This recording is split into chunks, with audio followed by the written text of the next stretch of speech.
জন্মভূমি। 1971 সালের মহান মুক্তিযুদ্ধে যুদ্ধাপরাধের দায়ে অভিযুক্তদের বিচারের জন্য 2010 সালের 25 মার্চ গঠন করা হয় আন্তর্জাতিক অপরাধ ট্রাইব্যুনাল, আইনজীবী প্যানেল এবং তদন্ত সংস্থা।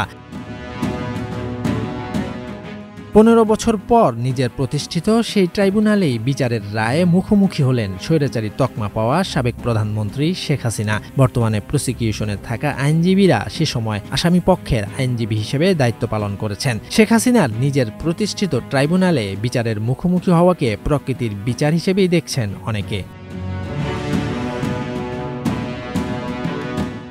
নিজের গড়া বা প্রতিষ্ঠিত আদালতেই নিজের বিচার, এমন উদাহরণ অত্যন্ত বিরল। ইতিহাসে এমন কিছু ঘটনা খুব কমই রয়েছে যেখানে কোনো নেতা নিজে যে ট্রাইব্যুনাল বা আদালত প্রতিষ্ঠায় ভূমিকা রাখেন, পরে সেই একই ট্রাইব্যুনালে তাকেই বিচারের মুখোমুখি হতে হয়। তবে এরকম ঘটনার উদাহরণ পাওয়া যায় ফরাসি বিপ্লবে। 1793 সালে নত বিপ্লবী ট্রাইব্যুনাল প্রতিষ্ঠার পক্ষে জোরালো সমর্থন দেন এবং আইনটির খসড়া প্রস্তুত ও পাশ করাতে মুখ্য ভূমিকা রাখেন।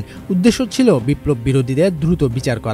কিন্তু মাত্র 1 বছর পর সেই একই ট্রাইব্যুনালে রাষ্ট্রবিরোধী ষড়যন্ত্র ও দুর্নীতির অভিযোগে দতর বিচার অনুষ্ঠিত হয়। রায়ের যে অংশটুকু ট্রাইব্যুনাল এখানে পড়ে শোনাবেন, সেই অংশটুকু ট্রাইব্যুনালের অনুমতি সাপেক্ষে বাংলাদেশ টেলিভিশন এবং বাংলাদেশ টেলিভিশনের সাথে চুক্তিবদ্ধ যে কয়েকটি সংস্থা আছে এবং বাংলাদেশ টেলিভিশনের মাধ্যমে এদেশের সকল গণমাধ্যম সরাসরি সম্প্রচার করতে পারবেন। 2010 সালে ট্রাইব্যুনাল গঠনের পর নানা আলোচনা এবং ঘটনা প্রবাহের মধ্য দিয়ে আন্তর্জাতিক অপরাধ ট্রাইব্যুনালের বিচার কার্যক্রম অনুষ্ঠিত হয়। সেই সময়কার 30টি মামলা এখনও বিচারাধীন রয়েছে আন্তর্জাতিক অপরাধ ট্রাইব্যুনালে। এছাড়া ট্রাইব্যুনালের রায়ের বিরুদ্ধে আসামিদের করা 50টিরও বেশি আপিল সর্বোচ্চ আদালতে নিষ্পত্তির অপেক্ষায় রয়েছে।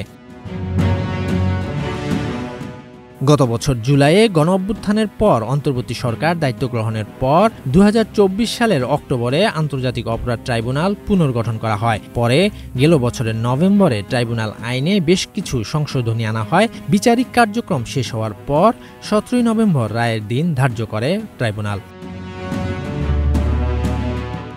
শরীয়তুল্লাহ, বৈশাখী সংবাদ।